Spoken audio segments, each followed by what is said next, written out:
Iniciando uma guerra, dois homens se preparam para duelar. Um é Golias, conhecido na Bíblia como um gigante de quase 3 metros de altura. O outro, um jovem pastor israelita, Davi. Essa é uma das histórias mais famosas da Bíblia.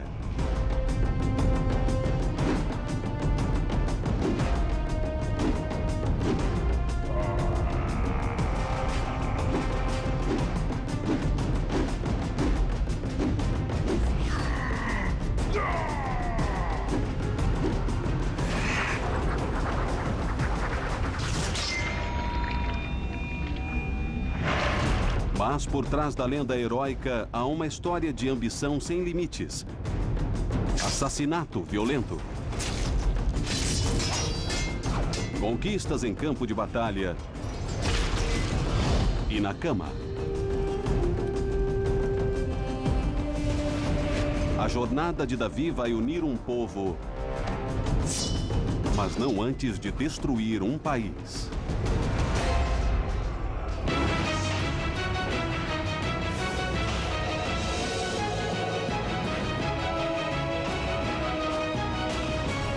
Batalhas antes de Cristo, Davi, o matador do gigante.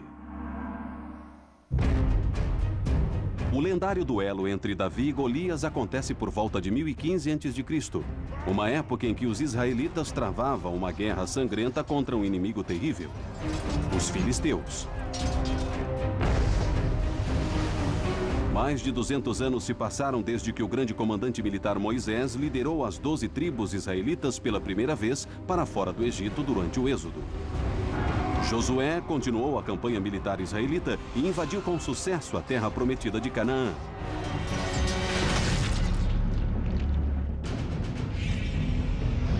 Agora, depois de 2 séculos e milhares de vidas perdidas em batalhas bíblicas sangrentas, os israelitas não chamam mais essa terra de Canaã.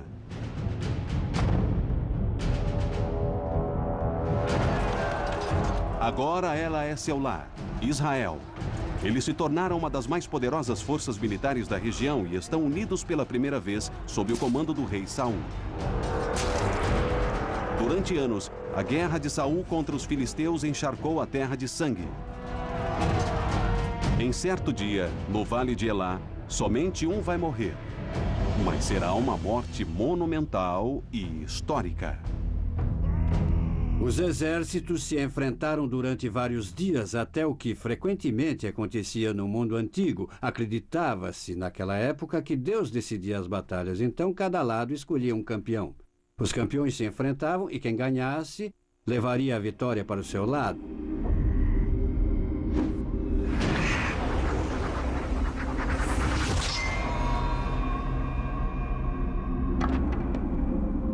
Todo mundo conhece a história de Davi e Golias, onde Davi usa sua funda, dispara uma pedra em Golias, acerta entre seus olhos e Golias morre. Então Davi pega sua espada e corta a cabeça de Golias. A morte de Golias por Davi é um ponto de virada na guerra contra os filisteus. Mas o mais importante, ela lança o jovem pastor num caminho sangrento de intriga, mentira e paranoia que, enfim, o levará ao trono. Um dos aspectos mais interessantes da Bíblia é que Davi tenha tanta consideração como pai de Israel e rei de Israel, porque, vendo bem a carreira dele, ele foi, na verdade, um oportunista, sedento por sangue.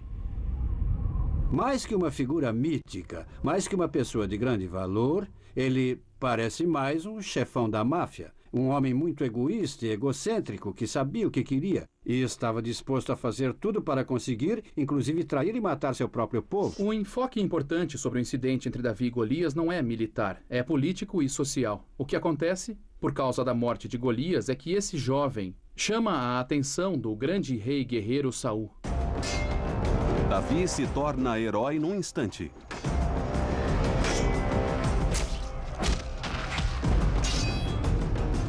Ele ganha o posto de guardião das armas pessoais do rei Saul.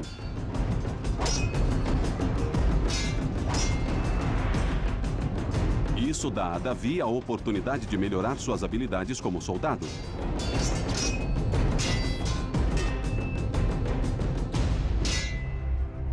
Mas o sentimento inicial de Saul de admiração logo se torna desconfiança e inveja. Desde o início, você percebe que tudo isso vai dar em desastre. No caminho de volta da primeira batalha, depois que Davi matou Golias, há mulheres nas ruas dançando e cantando. Saul matou milhares e Davi dezenas de milhares. Saul tinha passado por 20 anos de guerra brutal, enquanto Davi atirou uma única pedra. Então acho que devemos perdoar Saul por ter ficado com inveja. Saul estava preocupado e com razão. Ele passou todos os seus anos criando um pequeno reino de Israel, tendo ele como rei, e está interessado em passar isso para seu filho. Ele fica meio preocupado de Davi ter feito aliados na corte, porque Davi é um bom soldado. Saul também desconfia da amizade próxima de Davi com seu filho, Jonatas.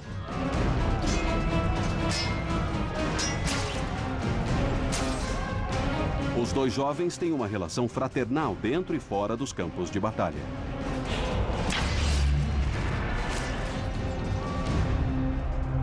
Saul agora tem medo de que Davi esteja se preparando para ser o herdeiro do trono, ou se não conseguir, para controlar Jonatas.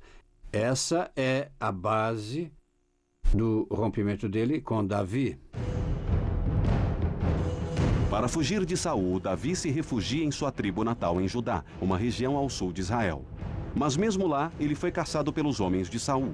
Então Davi foge de Israel e se alia aos seus maiores inimigos, os filisteus. É nesse momento que Davi começa a juntar um exército do que a Bíblia chama de homens desesperados. Eles são fora da lei. São soldados da sorte e estão ao lado dos filisteus. Agora, Davi não é só um fora da lei, mas realmente se tornou um traidor de seu próprio povo. Mas antes que os filisteus aceitem a ajuda de Davi, eles devem estar convencidos de que ele não é um espião. A primeira coisa que o príncipe filisteu faz é testar a lealdade de Davi. E como você testa a lealdade de um israelita? Eu tenho para mim que ele ordenou Davi a atacar os assentamentos israelitas. O príncipe filisteu controla a área chamada de Gate, próxima da fronteira da tribo natal de Davi, Judá. Eles são presas fáceis contra as aldeias israelitas. Então ele envia Davi contra as aldeias israelitas, e Davi cumpre as ordens. Ele ataca as aldeias fronteiriças entre os reinos filisteu e israelita, reúne os despojos de guerra e entrega ao príncipe filisteu. Enquanto Davi e seus homens estão parados próximos a Hebrom, a Bíblia diz que o exército filisteu faz um ataque ousado aos israelitas no monte Gilboé. Saul e os israelitas estão em terreno alto. Parece que vão conseguir resistir ao ataque filisteu.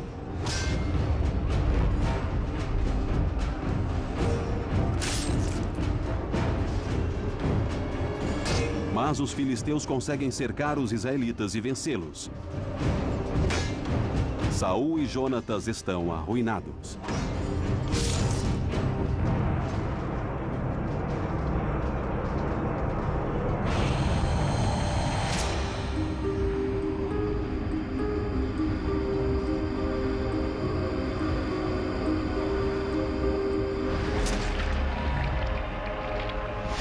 Saul é atingido várias vezes.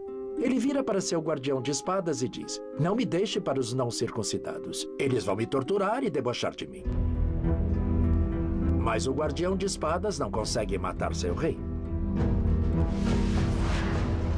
Para que não seja capturado, Saul se mata. Os filisteus decapitaram Saul e penduraram seu corpo na muralha de uma cidade sua. Do lado filisteu, não poderia estar melhor. O monarca israelita estava morto, Israel estava derrotada e os filisteus agora controlavam tudo. Mas os filisteus têm um problema. Um herdeiro do reino de Saul ainda sobrevive. Seu filho Isbaal. E nem ele, nem seu comandante militar Abner estão dispostos a aceitar a derrota. E Abner passam pelo rio Jordão, mas seu governo é pequeno e longe demais para ser uma preocupação. Então os filisteus simplesmente o ignoram. No entanto, eles querem uma maneira de controlar a população israelita.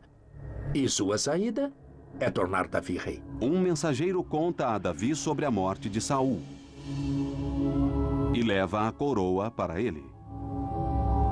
O último povo a ter a coroa de Saul e a sua cabeça também foram os filisteus. Agora, de repente, ela vai parar nas mãos de Davi. Isso dá uma ideia de que os filisteus têm planos para Davi. Com o apoio dos filisteus, Davi se torna rei da tribo de Judá. Mas sua ambição é maior que isso. Ele não está interessado em comandar como um fantoche filisteu. Ele quer ser o rei de toda Israel. Ele traz homens de seus tempos como fora da lei, homens brutais, matadores experientes e completamente leais a Davi.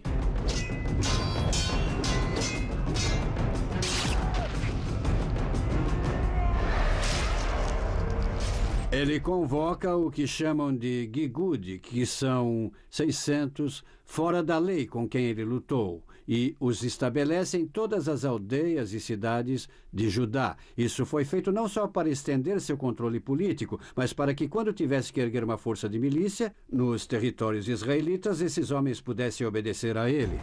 Davi escolhe seu sobrinho Joabe como seu comandante militar para liderar uma guerra civil contra o exército crescente de Isbaal.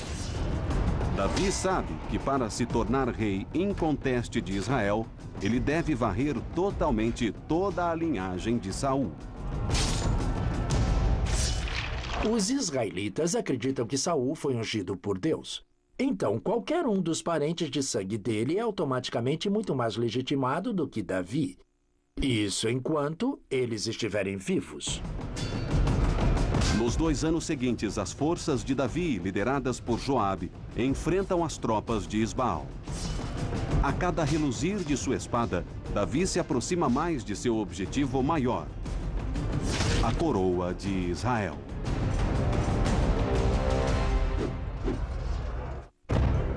É por volta de 1004 a.C.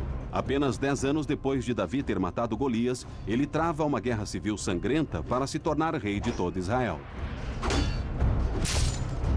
O sobrinho de Davi, Joabe, lidera o exército contra Isbaal, o filho do rei israelita morto, Saul. A Bíblia não fala sobre o número de batalhas e quantas pessoas foram mortas, mas é bem clara sobre o fato de que o exército de Isbaal estava levando a pior.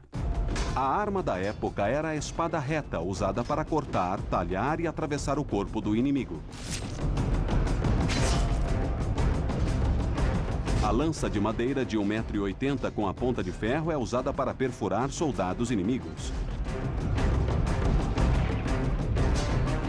Por fim, vencem os homens de Davi, mas há algumas questões a resolver. E é aí que Davi, o chefão da máfia, começa a mostrar as suas garras. Como numa cena tirada de um poderoso chefão, Davi se torna rei e acaba com todos os seus inimigos. Um dos primeiros a morrer é Abner, comandante de Isbaal. Ele quis desertar para o lado de Davi, mas Joabe o considera uma ameaça. Joabe é o conselheiro, Joabe é o capanga, e fez isso porque era a coisa certa a fazer, pelo menos no que se trata de política estratégica. Então, numa noite, enquanto dorme, Isbaal é assassinado. Quando os assassinos apresentam a cabeça de Isbaal a Davi, o rei de Israel mata todos eles.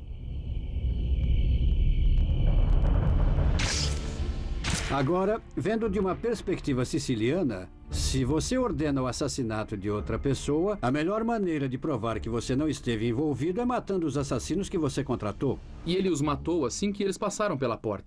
Davi fez isso tudo para parecer que foi muito horrível saber que Isbaal estava morto. Mas claro, quem foi que se beneficiou mais com a morte de Isbaal. Davi? A Bíblia não o culpa pela morte dele, mas é lógico. Quem mais teria feito isso? Em um ato final medonho para assegurar sua posição como rei de Israel, Davi ordena a execução dos últimos herdeiros do trono restantes, os 7 jovens netos de Saul. Davi os crucificou e os pôs no sol, onde todos morreram. Assim, não haveria mais herdeiros legítimos para reclamar o trono. Davi nunca foi acusado de nenhuma das mortes. Sua permanência no trono está assegurada, mas suas ambições cresceram. Ele quer expandir Israel em um império. Davi chega ao poder porque ele é o cara mais forte do pedaço, ele é o mais ambicioso do pedaço. Ele é um homem que quase não tem limites para conseguir aquilo que é de seu interesse. Então, é uma escalada sangrenta até o poder, e o que acontece depois é um regime sangrento para que se mantenha no poder. A primeira providência de Davi é se livrar de qualquer obrigação. Ele trai os filisteus que o ajudaram a chegar ao poder. Em uma série de batalhas sangrentas, ele os submete.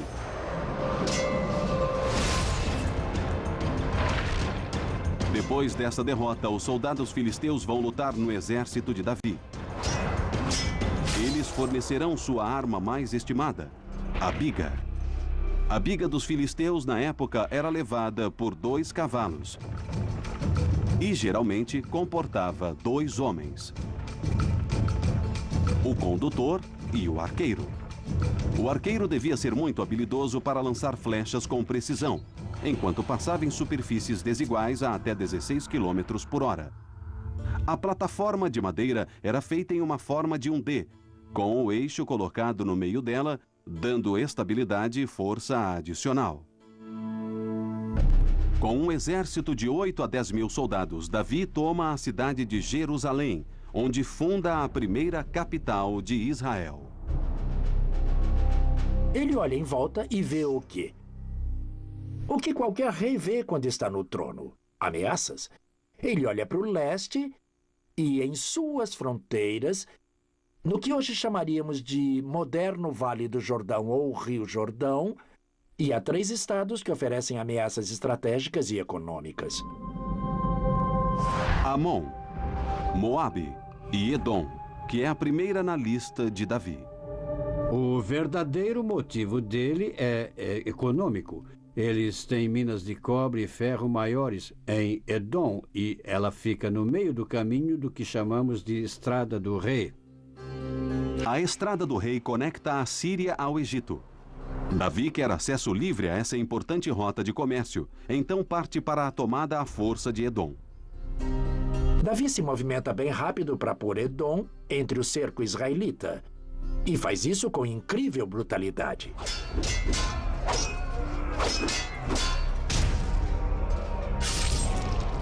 Davi ordena o extermínio total da população masculina edomita.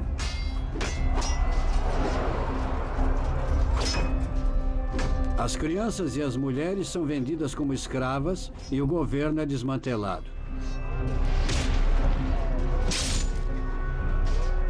Edom deixa de existir e é anexada por Israel. A carnificina brutal em Edom é uma forte mensagem a qualquer um que pudesse considerar uma retaliação.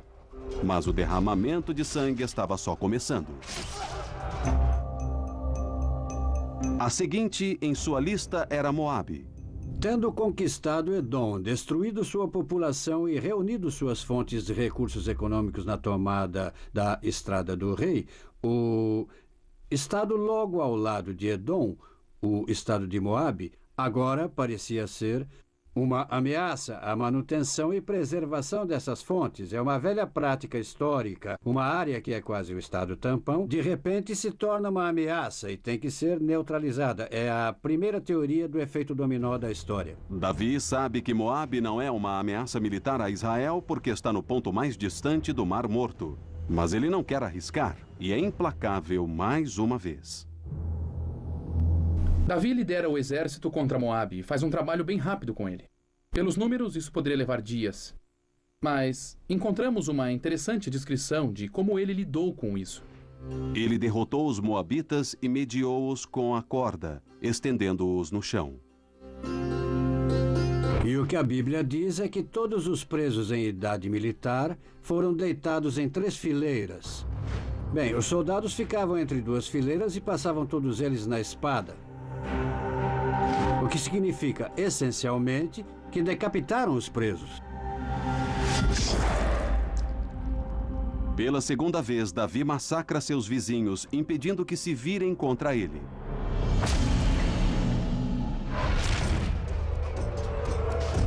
Mas Davi está prestes a enfrentar o oponente mais poderoso de Israel na região. Mas sangue está prestes a ser derramado na Terra Sagrada. É por volta de 1000 a.C. E o exército israelita do rei Davi está disposto à guerra. Eles já destruíram os povos Edomita e Moabita.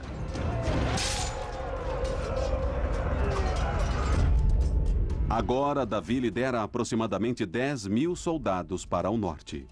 Tendo conquistado Edom e Moabe, Davi naturalmente vira suas atenções para o último estado restante que disputa com os israelitas os interesses pelo Vale do Jordão. São os Amonitas, cuja capital fica em Rabá, que é a moderna Amã. Amon é o último, mas o mais importante dos 3 estados na fronteira leste que Davi quer conquistar. É o maior concorrente de Israel pela influência na região. Para entender o que aconteceu em Rabá, é preciso entender o contexto político. Os amonitas não eram bobos. Eles viam claramente a expansão dos interesses israelitas para dentro do vale. Houve algumas negociações entre Davi e Amun, o rei de Amon, até Davi falar em um certo incidente diplomático. Nesse ponto, os amonitas entenderam o recado e começaram a procurar aliados em volta. Eles encontraram aliados ao norte na terra de Arã, no que é a Síria hoje. É uma nova força que chegou ao poder sob comando de um líder chamado Hadadezer, que tem suas próprias ambições. Hadadezer não é bobo. Ele procura qualquer pretexto para estender sua influência para o sul em Israel e deter o avanço de Davi. Esse é o pretexto perfeito. Quando Davi sabe que os amonitas foram pedir ajuda a Hadadezer, ele ordena que Joabe leve seu exército a Rabá. E, rapidamente, ele reúne todo o exército, põe o seu conselheiro, Joabe, como encarregado e diz a ele que marche para a capital Rabá, a destrua e derrote os amonitas. Joabe e os israelitas atravessam o rio Jordão sem oposição. Sem outras tropas à vista, Joabe marcha pela planície até a Rabá. O que acontece é que o exército amonita sai de sua cidade e se posiciona em frente a ela com sua infantaria, se oferecendo para a batalha. Joabe posiciona seu exército em oposição aos amonitas, mas enquanto os israelitas marcham em direção às muralhas de Rabá, 20.000 arameus os atacam por trás. O que aconteceu foi que os amonitas se tornaram como uma isca para eles. Joabe e o exército israelita agora estão entre a cruz e a espada. Para responder ao ataque dos arameus, Joabe faz algo surpreendente. Ele divide sua força em 2. Então Joabe vira para o seu irmão, que é o segundo no comando, e diz: você reúne um grupo e ataca as muralhas. Eu pego o outro e lido com as bigas. Lembre que Davi tinha à sua disposição vários escravos de estados cananeus e filisteus, cuja especialidade era infantaria pesada e guerra com bigas. Joabe ordenou que suas tropas de cananeus e filisteus com bigas se virassem e atacassem os arameus que se aproximavam pela planície. O O que nós vemos a seguir é um turbilhão de bigas entrando em posição. Enquanto as infantarias lutavam em combate sangrento corpo a corpo. Então essa enorme batalha de bigas é travada na planície aberta. Os arameus levam a pior e começam a fugir. Com as bigas em fuga, Joabe libera sua infantaria.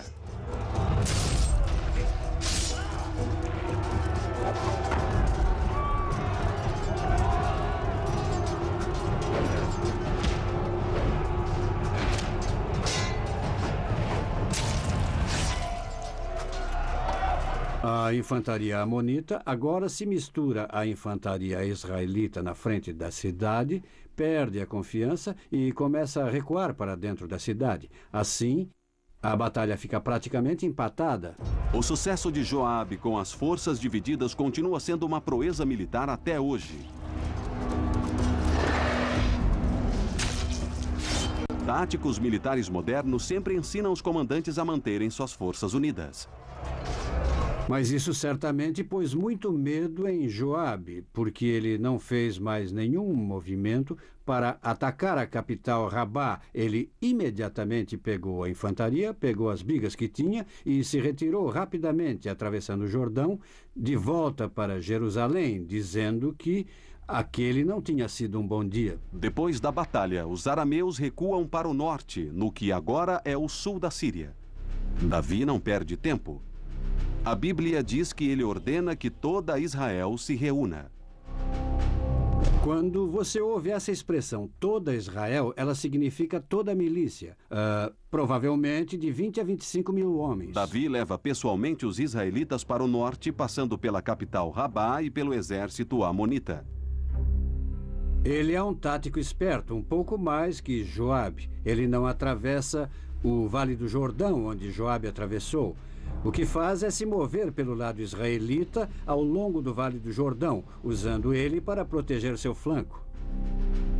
Davi e os israelitas enfrentam os arameus em algum lugar ao sul de Sucote. Essa fica conhecida como a Batalha de Elam. O que temos que imaginar na Batalha de Elam é que ela foi uma batalha de infantaria e bigas combinadas.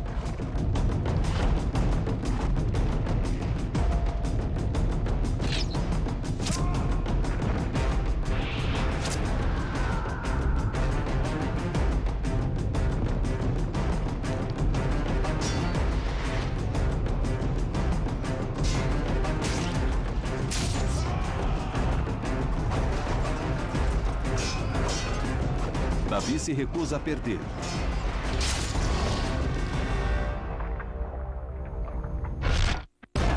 O rei Davi dos israelitas confirma sua reputação de brutalidade.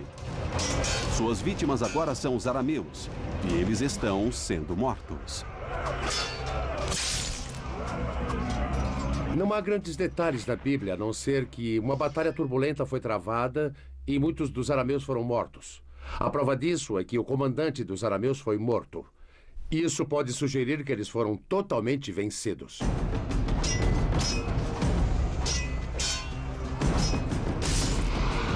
Quando você mata o comandante de um exército antigo que possui bigas, o que significa que ele poderia fugir dali bem rápido se fosse preciso, você fez um trabalho muito bom. Atingidos pelos israelitas uma segunda vez, os arameus recuam para o norte novamente. Davi agora entende que não foi até lá para vencer uma única batalha, que deveria lidar com aquilo enquanto tinha soldados em campo, e assim continua a seguir para o norte. A notícia da derrota dos arameus em Elam se espalha rapidamente pela região. Revoltas se iniciam nos estados que o rei arameu Hadadezer já tinha conquistado. Isso cria um problema para o rei arameu Hadadezer, porque ele não pode fazer um ataque combinado contra Davi antes de amainar essas revoltas. Ele tem que lidar com os dois ao mesmo tempo. Hadadezer ordena que uma força atrase Davi e os israelitas enquanto ele monta uma campanha para acalmar os revoltosos locais. Nesse ponto, Davi continua seu avanço para o norte e esbarra logo com A retaguarda de Hadadezer. Pela terceira vez em 6 meses, os israelitas lutam contra os poderosos arameus.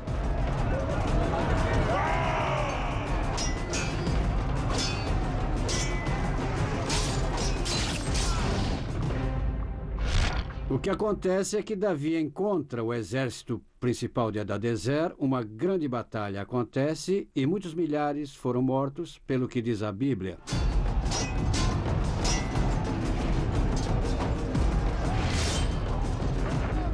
E Davi derrotou Hadadezer, rei de Sobá, quando este seguia para Emá, a fim de conquistar o rio Eufrates.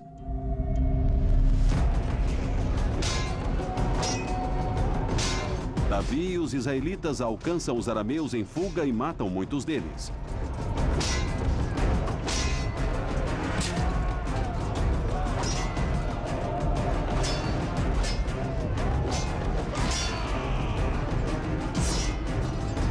O império de Hadadezer é destruído.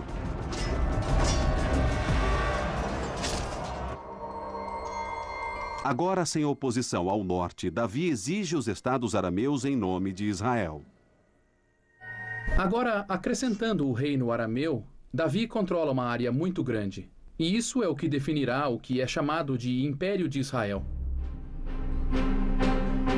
O novo Império Israelita agora se estende do rio Eufrates ao norte até a fronteira com o Egito, no Sinai, ao sul. Do mar Mediterrâneo a oeste, as montanhas jordanianas ao leste. Mas um último inimigo resta ser conquistado antes de Davi descansar: os amonitas em Rabá. Claro que agora eles estão privados de seus exércitos arameus. Então Davi se concentra na indexação de Amon, a órbita israelita. Mas, ao mesmo tempo, a Bíblia diz que Davi é distraído de sua conquista militar por uma mulher bonita que ele vê de seu palácio.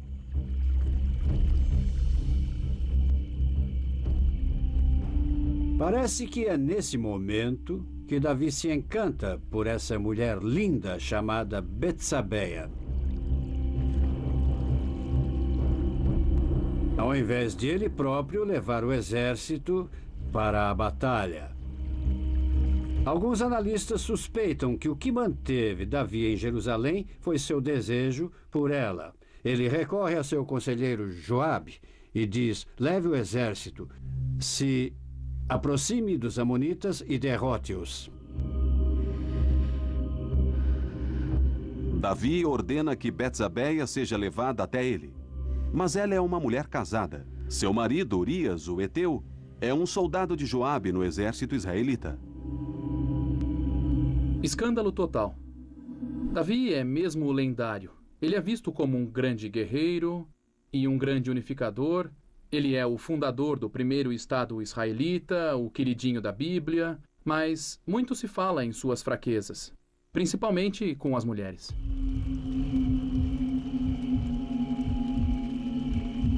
Então, enquanto Davi se entende com Betsabeia, Joabe reúne os exércitos israelitas em 2 grupos. Um é a força de milícia posicionada em Sucote, no Vale do Rio Jordão.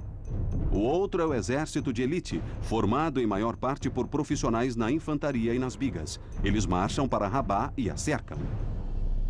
Quando se fala em cerco feito pelos israelitas, nessa época eles não tinham equipamentos para um cerco. Eles tomavam as cidades como normalmente se tomava, de assalto. O problema em relação a Rabá é que, para fazer isso, você precisa de uma vantagem numérica grande, e a maior parte da milícia estava em Sucote. De cima das muralhas de Rabá, arqueiros amonitas podem facilmente atingir a infantaria israelita. O sangue jorrava em Rabá, e no entanto não era isso que ocupava a mente de Davi. Davi está em Jerusalém, aparentemente se divertindo com Betsabeia, e recebe uma mensagem de Joabe, seu comandante, dizendo: as coisas estão difíceis aqui, sabe? Toda vez que nos aventuramos em outras muralhas, perdemos homens, perdemos 18 homens, só ontem. Davi responde: bem, então não cheguem perto das muralhas. E é aí que o problema começa a se desenrolar, porque parece que Betsabeia fica grávida. E o problema é que é que ela é casada com Urias, o heteu.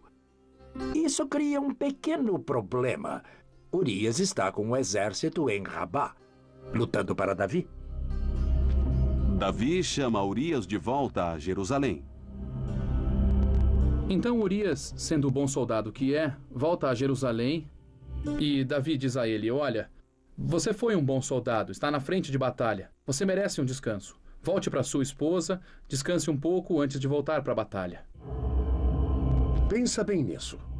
Só há um motivo para Davi mandar Urias voltar para Betsabeia em casa, para que eles façam sexo.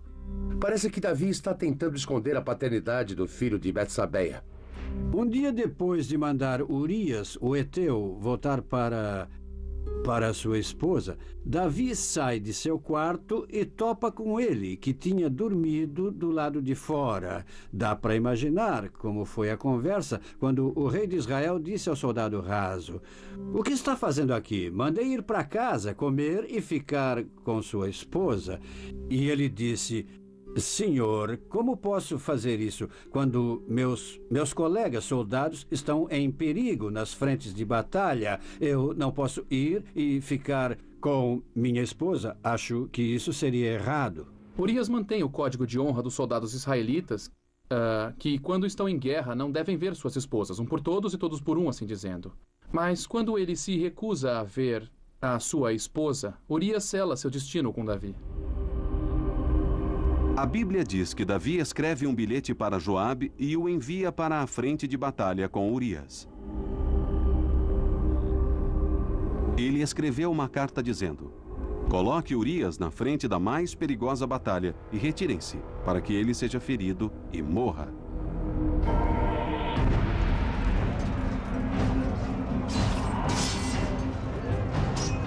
Sendo um bom soldado até o fim, Urias segue as ordens de seu comandante sem questionar.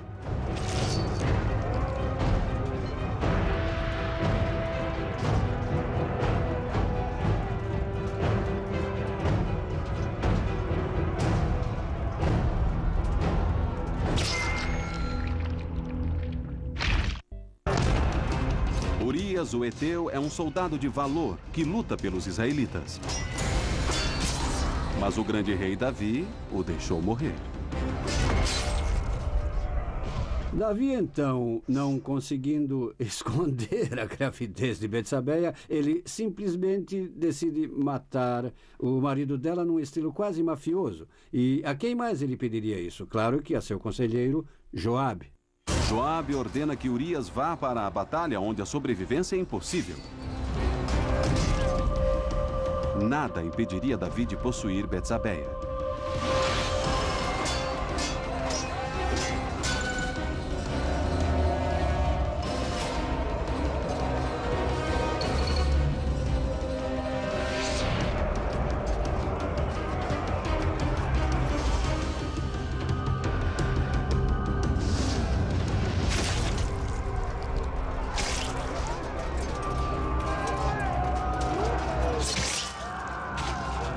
Em Jerusalém, Betsabeia sabe que Urias foi morto em combate. Ela fica de luto, a prática cultural padrão. E assim que termina seu período de luto, o rei Davi a chama para se tornar sua esposa. Mas o comportamento de Davi não passa despercebido. A Bíblia diz que é da vontade de Deus que o bebê morra, como punição pelos pecados de Davi. Urias está morto. Davi tomou Betsabeia como esposa. Isso é um escândalo do Velho Testamento. Mas militarmente ainda há uma batalha travada em Rabá. Os israelitas ainda estão presos fora das muralhas de Rabá. Então, finalmente, Davi manda uma mensagem a Joabe: ataquem novamente, vençam a guerra.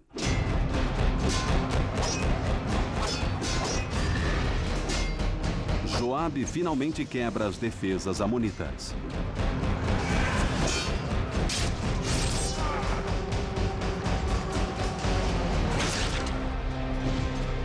E então Joabe envia uma mensagem a Davi dizendo: olha, está indo bem, mas é melhor você vir aqui, porque a sua ausência é percebida. O povo vai querer todo o crédito pela vitória. Davi não é bobo. Ele entendeu que para ser rei, você tem que fazer coisas de reis. Então, ele marcha até Sucote, se une ao resto do exército e depois marcha para Rabá, agora com ainda mais soldados. A cidade é tomada de assalto.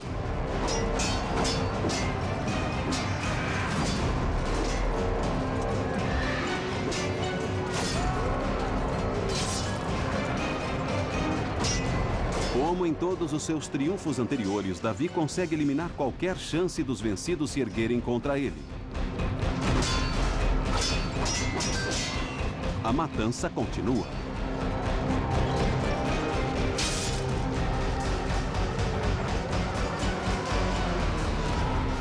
A Bíblia diz que ele pôs o povo no barro. Foi o que o faraó fez com os israelitas. Ele os transformou em operários de construção. Uma das primeiras tarefas era destruir suas próprias muralhas. O que era bem comum naquela época. Depois que você tomava uma cidade, destruía suas defesas para que ela não resistisse mais a você. Os objetivos de Davi foram alcançados. O Império Israelita nasceu. Então é uma escalada sangrenta até o poder. O que acontece depois é um regime sangrento para que se mantenha no poder. Fica tão difícil que há revoltas contra Davi entre seu próprio povo. Até de seu próprio filho. Falando em disfunção familiar, Davi ainda é casado com Betsabeia, certo? O primeiro bebê morre. Bem, ele teve outras esposas e concubinas e acabou tendo muito mais filhos. Um deles é Absalão. Bem, acontece que Absalão vai matar o irmão mais velho, porque esse estupra sua meia-irmã.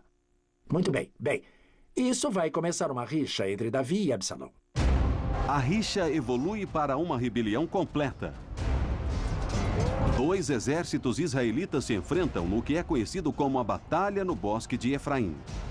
Absalão quer tirar Davi do trono e se tornar rei. Mas, no final, o exército de Absalão é desbaratado. A história conta que Absalão tinha um cabelo lindo e comprido. E durante a batalha ele ficou preso nos galhos de uma árvore no bosque de Efraim. Agora, o que aconteceu exatamente não sabemos. Mas uma coisa é certa. Ele não saiu vivo daquele bosque. Davi deu ordens para que poupassem a vida de Absalão.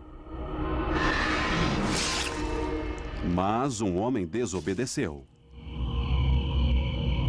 Joabe. Como um verdadeiro conselheiro, se podemos chamá-lo assim, Joabe elimina a maior ameaça a Davi. Politicamente, ele fez a coisa certa. Davi comanda o Império Israelita por mais 23 anos. A Bíblia diz que ele morreu em paz na sua cama aos 110 anos. Mas mesmo depois de sua morte, o assassinato e as intrigas continuaram. O outro filho de Davi com Betsabeia, Salomão, se torna o próximo rei. Um de seus primeiros atos é matar Joabe. Isso não era feito como um tipo de vingança. Era mais para assegurar seu próprio poder pessoal. Salomão devia ver Joabe como uma ameaça. E como seu pai fazia, ele eliminou aquela ameaça. Davi é a figura mais popular da Bíblia. Crianças recebem seu nome, ele é visto como um herói, como a pessoa que fundou o Império Israelita, o Estado. Então, ele é quase uma figura mítica. Mas quando você o vê com clareza, ele parece até humano demais. Da minha perspectiva, o mais fascinante é as pessoas ainda o verem como uma pessoa mítica exemplar. Ele tinha muitos maus hábitos. Davi é reverenciado através dos tempos por ter unido as tribos de Israel e fundado o Império Israelita. Como muitos conquistadores, ele também era ambicioso, traiçoeiro e impiedoso. A Bíblia diz que no final de sua vida, ele sempre tinha frio, não conseguia mais sentir calor. Talvez, como seus incríveis feitos, isso também fosse um presente de Deus.